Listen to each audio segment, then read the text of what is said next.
नमस्ते दोस्तों, मैं मनीषा यादव स्वागत करती हूँ आपके अपने YouTube channel my digital library पर। तो इससे पहले मैंने फर्स्ट सेमेस्टर की हिंदी समाप्त कर दी है। अगर आपको वो सब वीडियो देखना है तो आप प्लेलिस्ट में जाकर देख सकते हैं। तो आज हम शुरू करेंगे BTC सेकेंड सेमेस्टर के हिंदी। उसे हम आज प्रारंभ कर रहे हैं और सबसे पहले आज हम उसके सिलेबस पर चर्चा करेंगे। तो चलिए देखते हैं हमें हिंदी विषय में सेकेंड सेमेस्टर के हिंदी विषय में क्या क्या पढ़ना है। तो सबसे पहला है कहानी, लोक कथा, रोचक प्रसंगों को ध्यानपूर्वक सुनना व याद करना। तो जैसा कि हमें कहानी के बारे में यहाँ कहा जा रहा है, कहानी में इंटरेस्ट तो बचपन से ही सबको होता है। बचपन में ही हम अपने दादी नानी से कहानियाँ सुनते हैं, फिर प्रारंभिक कक्षाओं में स्कूल जाते हैं तो टीचर से कहानियाँ सुनते हैं। तो कहानियों से लगाव हमारा बचपन से ही होता है।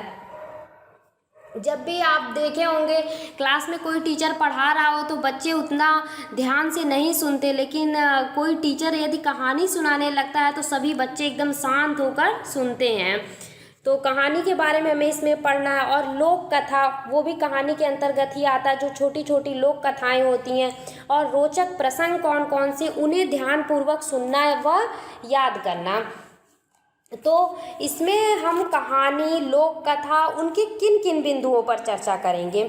जैसे कहानी को सुनना, कहानी सुनकर याद करना, कहानी का उद्देश्य क्या होता है, कहानी कथन तथा कक्षा में उसकी क्या भूमिका होती है, विद्यालय में कहानी की उपयोगिता क्या होती है, उसके बाद कहानी सुनाने वाले की विशेषताएं, कहानी का महत्व क्या है, लोक कथा, कहानी और लोक कथाओं का महत्व क्या है, सुनने व याद करने की दृष्टि से कहानी और लोक कथाओं के उद्देश्य, कहानी सुनाते समय अनुपालनीय सावधानियाँ, रोचक प्रसंगों का सुनना और याद करना, अभ्यास प्रश्न, ये सभी बिंदुओं को हम इस पहले टॉपिक में या पहले अध्याय में पढ़ेंगे।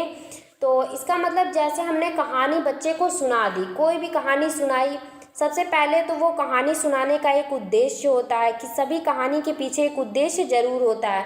कहानी का महत्व क्या है। अब बच्चे के अंदर हम क्या विकसित कर रहे हैं कहानी सुनाकर, उनके याद करने की क्षमता को भी बढ़ाएंगे। जैसे बच्चे को हमने कहानी सुना दी, फिर उसे प्रश्न करके हम कहानी के बारे में सुनेंगे, या उसी कहानी को हम बच्चे के द्वारा सुनेंगे, वो अपने भाषा में बताएगा, तब उसके वाचन अभिव्यक्ति का या बोलने की क्षमता का विकास होगा। तो इन सब उद्देश्य के बारे में, उसका महत्व क्या है, उद्देश्य क्या है, कहानी के गुण क्या होते हैं, हमें मतलब टीचर्स को सुनाते समय किन बातों का ध्यान रखना चाहिए, हाव भाव से कहानी सुनाना चाहिए। ये नहीं कि एक लय में आप बोलते ही जा रहे हैं, कुछ बच्चे को इंटरेस्ट ही नहीं आ रहा, उसमें एक हाव भाव होना चाहिए, आपके चेहरे पे वो भाव दिखने चाहिए, ताकि बच्चे को कहानी में इंटरेस्ट आए और वो उससे कुछ सीखे। तो पहले अध्याय में हम यही सब पढ़ेंगे। उसके बाद आता है दूसरा है परिवेशीय विषयों, सामाजिक घटनाओं, स्व अनुभवों पर चर्चा। तो इसमें परिवेशीय विषय, जो हमारे परिवेश में मतलब विषय चल रहे हैं, जो जिसपे मतलब परिवेश में जिसपे चर्चा चल रही है, उस चर्चा का अर्थ क्या होता है, चर्चा के प्रकार क्या होते हैं, चर्चा के गुण क्या होते हैं, उनके दोष क्या होते हैं, उनकी प्रक्रिया क्या होती है, उनमें कैसी सामग्री का उपयोग होता है। अब इसमें जैसे परिवेशीय विषयों पर हम चर्चा करेंगे, सामाजिक घटनाओं पर चर्चा करेंगे, स्व अनुभव पर चर्चा करेंगे, चर्चा में अध्यापक की भूमिका क्या होती है, इन सब बिंदुओं को हम इस अध्याय में पढ़ेंगे। सामाजिक परिवेशीय चर्चा मतलब इस समय जैसे परिवेश में किस बात पर चर्चा चल रही है। सबसे पहले तो हम चर्चा के बारे में पूरा जानेंगे, उसका अर्थ क्या है, प्रकार क्या है, उसके गुण क्या है, दोष क्या है, उसमें मतलब उसमें टीचर की क्या भूमिका होती है, टीचर उस परिचर्चा को या चर्चा को बच्चों के सामने कैसे रख रहा है कि बच्चे उसे समझ रहे हैं। फिर उसमें हम पहला परिवेशीय चर्चा पढ़ेंगे। सामाजिक घटनाएं, जैसे हमारे जीवन में भी बहुत सी घटनाएं ऐसी होती रहती हैं, तो उन घटनाओं पर हम चर्चा करेंगे, जो समाज में घटना हो रही है उस पर चर्चा करेंगे।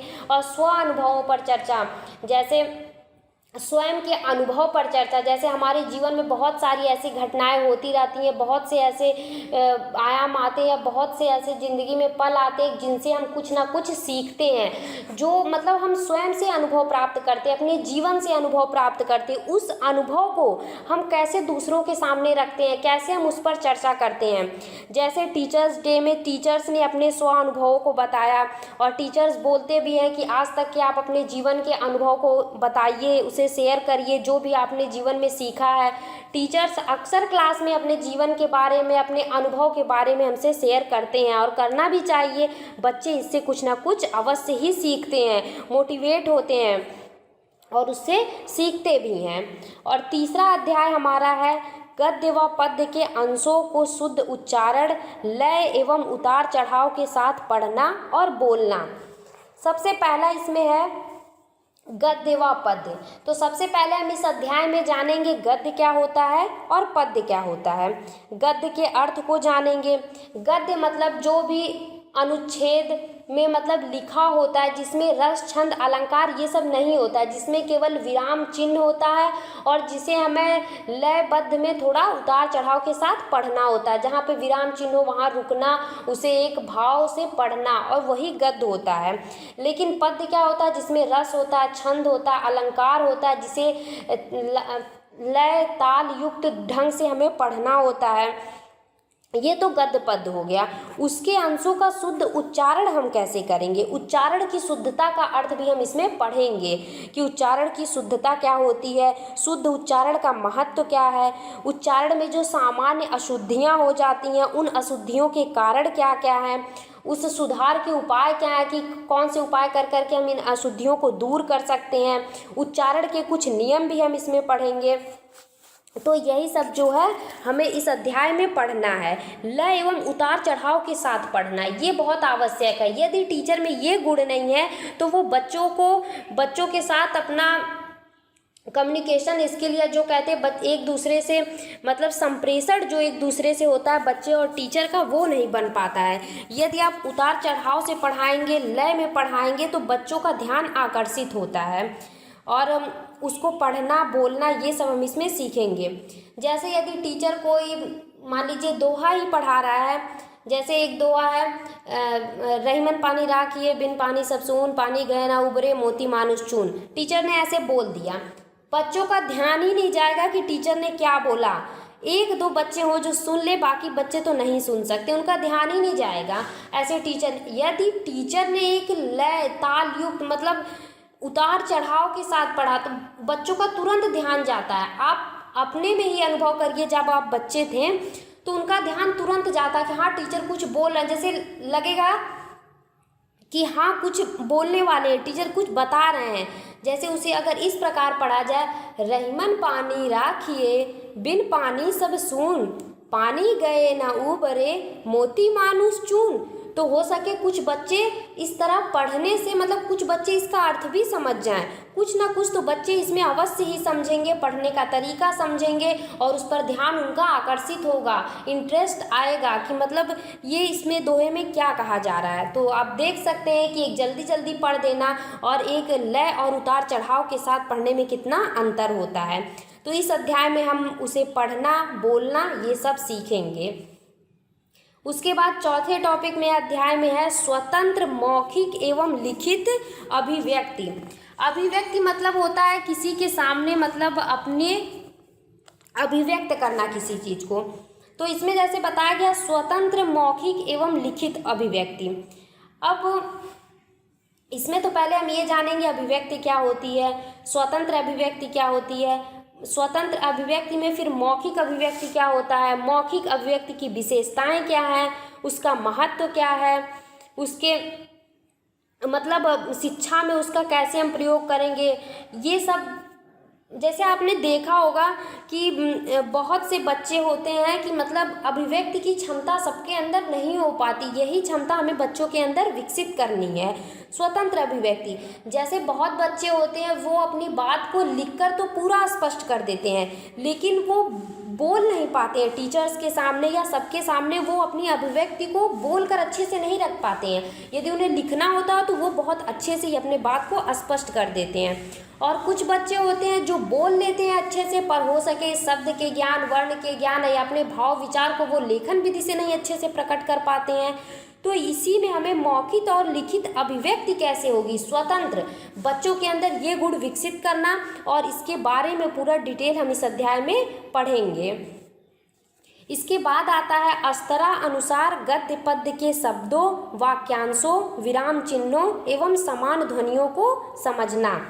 स्तरानुसार गद्य पद्य के शब्दों मतलब इसमें ध्वनि विज्ञान और भाषाई ध्वनि जो होती है, उसमें जो ध्वनि विज्ञान और भाषाई ध्वनि के बारे में भी तो इसमें पढ़ेंगे। भाषा की कौन कौन से ध्वनि है, इसके कुछ अंश जो फर्स्ट सेमेस्टर से मिलते जुलते हैं। फर्स्ट सेमेस्टर में हमने इसके बारे में पढ़ा है। वर्ण क्या होते हैं, विराम चिन्ह क्या होते हैं, वाक्यांश के बारे में भी पढ़ा है। तो जैसे गद्य पद्य के शब्द स्तर से जो है उनके बारे में, शब्द का महत्व क्या होता है, उसके भेद क्या क्या से हैं, उसके भेद कौन कौन से हैं, हिंदी शब्दों का निर्माण कैसे हुआ है, वाक्यांश क्या है, विराम चिन्ह क्या है, इन सब के बारे में हम इस अध्याय में पढ़ेंगे। उसके बाद अगला आता है उपसर्ग, प्रत्यय, सामासिक पदों की पहचान व प्रयोग। उपसर्ग प्रत्यय ये सभी लोग जानते होंगे, मतलब उपसर्ग जो शब्द से पहले लगकर शब्द की शोभा बढ़ा देता है वो उपसर्ग होता है। प्रत्यय मतलब जो शब्द के बाद लगता है और उसके अर्थ में भी परिवर्तन हो जाता है। और सामासिक पद मतलब यहाँ समास के बारे में इस अध्याय में विस्तृत चर्चा करेंगे, चाहे वो द्विगु समास हो, द्वंद्व समास हो, अव्ययीभाव समास हो, सारे समास के बारे में हम पढ़ेंगे। इन सब के बारे में मैं आपको विस्तृत चर्चा करके अच्छे से समझाकर आगे की वीडियोज़ में बताऊंगी। उसके बाद आता है संज्ञा, सर्वनाम, क्रिया, विशेषण, वचन, लिंग तथा काल को पहचाना। ये सब तो हम बचपन से ही पढ़ते आ रहे हैं। संज्ञा क्या है, सर्वनाम, क्रिया, विशेषण, वचन, लिंग, इन सब के बारे में हम इस अध्याय में पढ़ेंगे। उसके बाद आता है पाठ्य वस्तु का मौन वाचन करते हुए उसमें निहित विचारों, भावों एवं तथ्यों को समझना। ये देखिए इसमें कहा जा रहा है जैसे बच्चे को हम बचपन से तो बोलकर पढ़ना सिखाते हैं, क्लास में ही टीचर्स पढ़ लेता है, फिर बच्चे को उठाकर बोलते हैं कि अब तुम पढ़ो। उसके मतलब वाचन को, उच्चारण को हम बचपन में शुद्ध कर दें, लेकिन बच्चा जैसे धीरे धीरे बड़ा होता जाता है वो मौन वाचन करने लगता है। तो मौन वाचन बच्चा अगर कर रहा है, पहले तो वाचन शिक्षण कौशल के बारे में इस अध्याय में पढ़ेंगे, फिर उसके उद्देश्य क्या है ये पढ़ेंगे, फिर मौन वाचन का अर्थ क्या होता है, महत्व क्या होता है, उसके उद्देश्य क्या होते हैं, उसके भेद कौन कौन से हैं, और पाठ्य वस्तु का मौन वाचन करते हुए उसमें निहित विचारों, भावों एवं तथ्यों को मतलब समझने हेतु जो ध्यान रखने की बातें हैं। मतलब यदि बच्चा जो है वो मौन वाचन कर रहा है तो वह उसके भाव विचार सभी को अच्छे से समझ रहा है कि नहीं, उसमें जो निहित विचार, भाव, तथ्य हैं उसे अच्छे प्रकार से समझना ये जरूरी हो जाता है। तो वाचन शिक्षण की विधियाँ, वाचन दोषों को दूर करने की विधियाँ, इसे मतलब जो उसमें दोष आ रहे हैं उसे कैसे दूर करेंगे, सस्वर एवं मौन वाचन तथा विभिन्न प्रकार के पाठ के बारे में इसमें पढ़ेंगे। सस्वर वाचन क्या होता है, मौन वाचन क्या होता है, मौन वाचन करते समय बच्चा सब कुछ अच्छे से समझ रहा है कि नहीं, यदि उसमें कोई अशुद्धि आ रही है तो उसे दूर कैसे करेंगे, उसके उद्देश्य क्या है, इन सभी बिंदुओं पर हमें विस्तृत अध्ययन इस अध्याय में करना है। इसके बाद आता है शिक्षक के निर्देशानुसार छोटे छोटे वाक्य लिखना। अब जैसे शिक्षक निर्देश देता है बच्चे को छोटा छोटा वाक्य लिखने के लिए, इसमें जैसे हम सबसे पहले तो इसमें ये जान जाएंगे वाक्य है तो वाक्य क्या है। जैसे शब्द होता है, शब्द से वर्ण होता है, अक्षर होता है, फिर उससे शब्द बनता है, शब्द से उपवाक्य बनते हैं, उपवाक्य से वाक्य बनते हैं। तो इन सब के पूरे क्रम के बारे में हम इसमें पढ़ेंगे। अच्छे वाक्य के गुण क्या क्या होते हैं, भाषा में वाक्य का महत्व क्या होता है, वाक्य भेद, वाक्य विश्लेषण, वाक्य लेखन के सिद्धांत क्या हैं, वाक्य रचना क्या है, भाषा की दृष्टि से वाक्य रचना की क्या क्या विशेषताएं हो सकती हैं। इन सब बिंदुओं को हम इसमें पढ़ेंगे। और जैसे टीचर इसमें निर्देश दे रहा है, इन सब को बताने के बाद जब ये सारी चीज़ें आप जानते रहोगे तो जैसे इसमें टीचर निर्देश देगा छोटे छोटे वाक्य लिखने, जैसे वह जाता है, वह खाता है, तुम पढ़ो, वह गया, पहले छोटे छोटे क्रम से हम बच्चों को लिखने की आदत डलाएंगे। आदत मतलब शुरुआत करेंगे छोटे छोटे उपवाक्यों से, फिर उसे वाक्य लिखना सिखाएंगे। पहले तो सबसे पहले हम वर्ण लिखना सीखते हैं प्रारंभिक स्तर पर, फिर उसके बाद हम शब्द लिखते हैं, शब्द के बाद फिर छोटे छोटे उपवाक्य लिखना प्रारंभ करते हैं, फिर वाक्य लिखने लगते हैं। ये सब शिक्षक के निर्देशानुसार जो लिखा जाता है, जो बताया जाता है, इन सब के बारे में इसमें अध्ययन करना है। इसके बाद अंतिम हमारा अध्याय जो है वो है परिचित विषयों पर अंतिम नहीं है, इससे पहले वाला जो है औपचारिक अनौपचारिक पत्र लिखना। अब इसमें हम पत्र के बारे में पढ़ेंगे। जैसे कि पत्र आप सभी जानते हैं 2 प्रकार का होता है, औपचारिक और अनौपचारिक। तो इसमें हम पढ़ेंगे कि मतलब पत्र होता क्या है, मतलब पत्र के अंग क्या क्या है, उत्तम पत्र की क्या क्या विशेषताएं, मतलब आप पत्र लिख रहे हैं तो उसकी क्या क्या विशेषता, सही ढंग से पत्र लिखने का क्या क्या विशेषता होती है, उसमें मतलब पता कहाँ लिखते हैं, पत्रों के प्रकार क्या है, निमंत्रण पत्र कैसा होता है, बधाई पत्र कैसा होता है, धन्यवाद पत्र कैसे लिखेंगे, प्रार्थना पत्र कैसे लिखेंगे, नौकरी के लिए प्रार्थना पत्र कैसे लिखेंगे, शिकायत का पत्र कैसे लिखेंगे, अगर मनी ऑर्डर या प्रबंधक बैंक के प्रबंधक को लिखना है, या चेक बुक खो जाने पर किसी को सूचना देना है, मतलब जितने भी प्रकार का पत्र होता है उसकी विशेषता क्या होती है, उसमें हम किस किस ढंग से कहाँ किस बात को रखेंगे, इसमें पूरा विस्तृत अध्ययन हमें इसमें करना है पत्र के बारे में। अब अंतिम अध्याय है परिचित विषयों पर मौलिक रूप से लिखना। परिचित विषय आप इसे निबंध के रूप में भी समझ सकते हैं। पहला तो पत्र के बारे में और आखिरी जो है ये निबंध को आप समझ सकते हैं। जैसे परिचित विषय, उसमें मौलिक रूप से लिखना, मतलब जैसे वातावरण हो गया, भ्रष्टाचार हो गया, नारी के ऊपर, मतलब कोई भी टॉपिक जो परिचित विषय हमारा है उसमें हम मौलिक रूप से उसे लिखना। मौलिक रूप मतलब तो इसमें हम यही पढ़ेंगे कि मौलिक रूप का अर्थ क्या होता है, मतलब मौलिक रूप का क्या मतलब है, उसका महत्व क्या है, उसके उद्देश्य क्या है, मौलिक लेखन का मतलब शिक्षण में कौन कौन सी विधियां हैं, किस किस विधि से हम मौलिक लेखन को सीख सकते हैं।